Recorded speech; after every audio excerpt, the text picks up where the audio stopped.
Assalamualaikum warahmatullahi wabarakatuh. Selamat pagi, berjumpa lagi dengan channel Belajar Hukum. Nah, kali ini kita mau membahas tentang berita yang lagi heboh atau viral pada beberapa hari ini, yaitu terkait dengan sumbangan dari seorang warga negara atau keluarga lah, suatu keluarga yang bernama Akiditio yang senilai 2 triliun rupiah kepada Indonesia, intinya untuk membantu masalah penanganan COVID.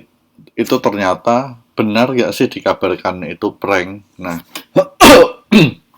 jadi nanti kita akan cerita kronologisnya dan kita akan coba ulas dari aspek secara umum ya. Kita nggak akan membahas tentang kasus atau problem terkait dengan Akiditio, tapi yang kita bahas adalah kalau orang ngasih sumbangan siapapun itu dan ternyata itu adalah sesuatu yang tidak benar atau bohong, bagaimana konsekuensinya. Nah, kita akan ambil secara umum saja. Nah, tetapi kita melihat ini lagi heboh karena adanya informasi berseliweran, benar ya sih sumbangan Akiditio itu yang senilai 2 triliun itu prank atau ternyata memang benar. Nah, kita akan lihat. Nah, sebelum masuk ke materi, sebagai disclaimer, yang pertama, video ini hanya untuk tujuan edukasi atau berbagi pengalaman. Yang kedua, video ini bukan nasihat hukum, dan ketiga, video ini bisa jadi sudah out of date karena adanya perubahan-perubahan. Bisa jadi ketika video ini dibuat, ternyata muncul fakta-fakta lain di kemudian hari sehingga isi dari video ini menjadi tidak relevan. Nah, jadi seperti itu ya. Nah, yang pertama kita tentu dihebohkan dari berita ya, mungkin kalian bisa browsing sendiri, adanya keluarga Akiditio yang menyumbang 2 triliun untuk penanganan COVID. Ini diberitakan oleh Kompas. Nah, siapa yang menyumbang kemudian ternyata besarnya sebanyak 2 triliun pasti membuat shock. Artinya apa?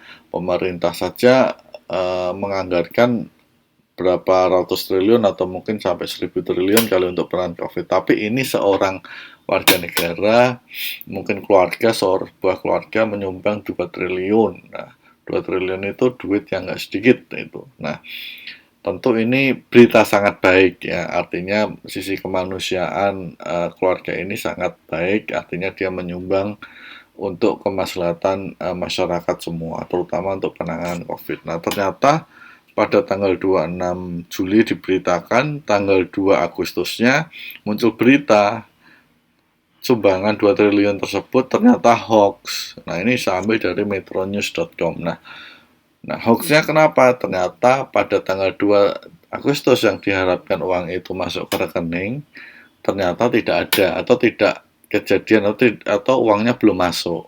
Nah, jadi secara tanda petik kesimpulan awalnya seperti itu.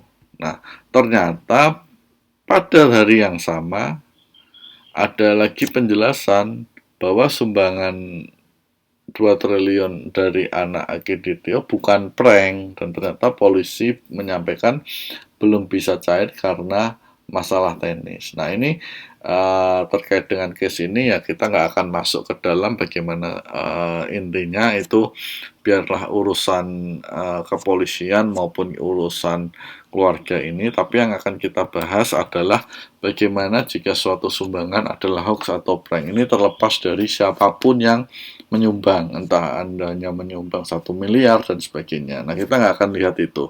Kita akan lihat perbuatan sumbangannya itu, seandainya itu hoax atau prank, atau ada orang yang coba-coba memanfaatkan momen ini supaya tenar, siapapun itu adalah bisa dikenakan apa sih. Nah, ini saya mencoba mencari pasal-pasal dalam KUH pidana atau mungkin dalam undang-undang lain atau mungkin dalam informasi-informasi lain yang bisa ibaratnya memiliki benang merah dengan sumbangan yang bersifat hoax atau prank. Nah, saya coba ambil pasal 378 KUH pidana terkait penipuan ya.